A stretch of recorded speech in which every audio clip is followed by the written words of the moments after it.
This is a quick lineup of the white wines at the Five Nations competition, the trophy winners. The first white, Framingham Special Reserve, the 2010.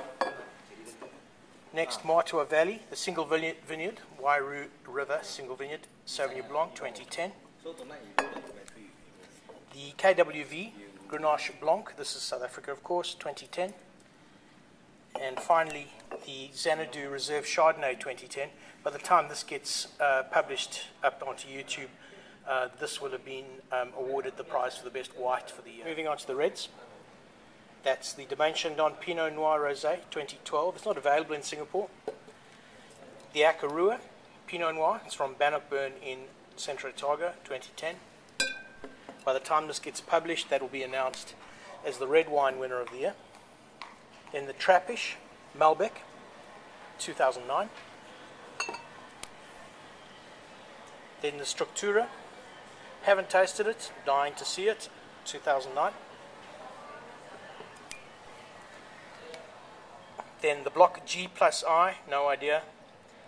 This is Chilean, 2009. That's the Syrah. Then an oldie but a goodie, Wolf Blass Black Label, 2007.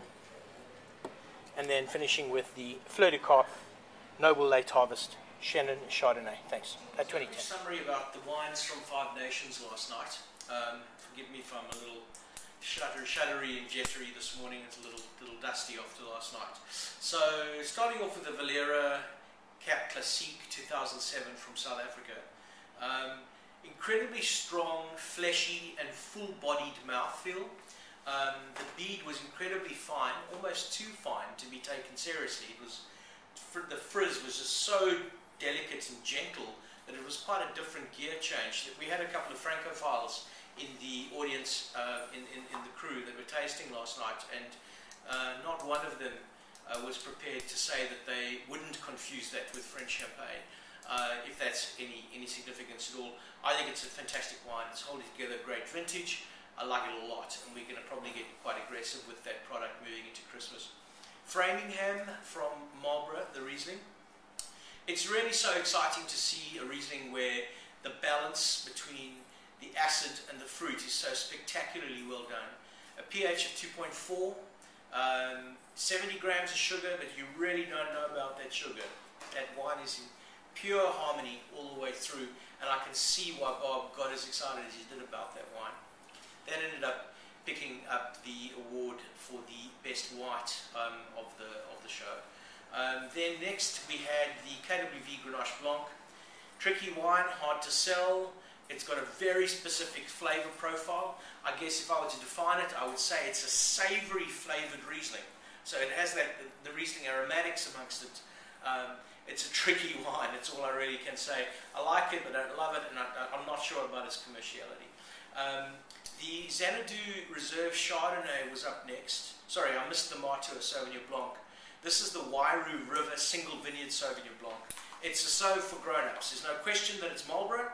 It's full throttle. It's showing you all the gooseberry, all the capsicum that one expects from a classic Marlborough, but there's some very serious grown-up structure and flair in this wine. I would suspect wild yeasts. I haven't done my homework on the wine, but there's some amazing yeast impact in that wine, and the fermentation is there. It's super gentle, but it's there, and full marks, but it's expensive, so you've got to brace yourself for that. The Xanadu Reserve Chardonnay I liked a lot. I guess it had echoes of Chablis. There was amazing power in a wine that really wasn't that oak-driven, so everything was kind of locked down and restrained. It's a serious wine, and I can see why it got the kind of cred that it did. It really was exciting to drink. Major cellaring potential in it, and a really good representation of what Margaret River is doing so brilliantly right now. Then the Domaine Chandon Pinot Rosé. It was the 2010. The only thing I could say about it was I was looking for more acid. It seemed to me to be a little bit flabby. The innate quality, the fruit was there, but I think possibly the time has run out for that product. And it's not looking as exciting and racy as it really should be. So maybe it travelled badly. We'd had the wines for about 3 weeks before the event, so it shouldn't have been a cause for it. Then the Akarua Pinot. Man, that wine was so fantastic. It completely blew me away. I was so happy to drink it. It ended up being the best red wine of the show, and I totally understand why. I'd seen it in January of this year down in New Zealand at the winery, and my overall impression was the DNA was spectacular, but it was just such a monster. It was so brutish and enormous then that I was kind of intimidated by it, to be honest. But to have seen how it's traveled in the last 10 months is just unbelievable. It's gloriously, embracingly soft and gentle, but at the same time is showing you all that beautiful spice and sort of muscular tension in the wine that's so classically Bannockburn.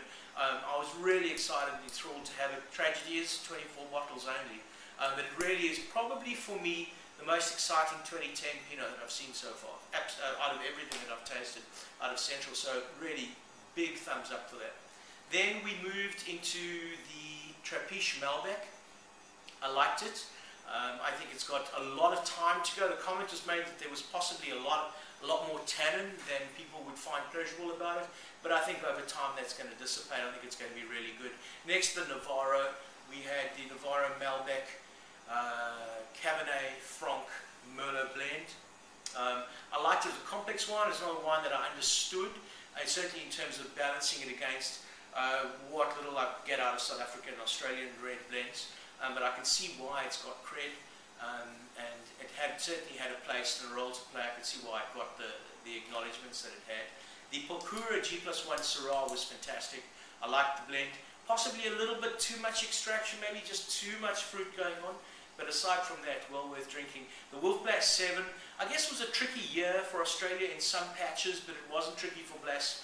I fall in and out of love with Wolf Blass, I've got to say. The Black Label probably is my favourite of all their labels. It's expensive. It's just a little bit under $140 a bottle. I wonder if you're getting bang for your buck, but it is a good wine, and it's a great example of that classic Cab Shiraz blend. Certainly well worth having a drink. Then lastly, the Fleur de Cap Chenin Sem Muscat blend. A good one. Overall impression was marmalade. It had that sort of burnt marmalade and ginger kind of action going on. It had a nice viscosity amongst it.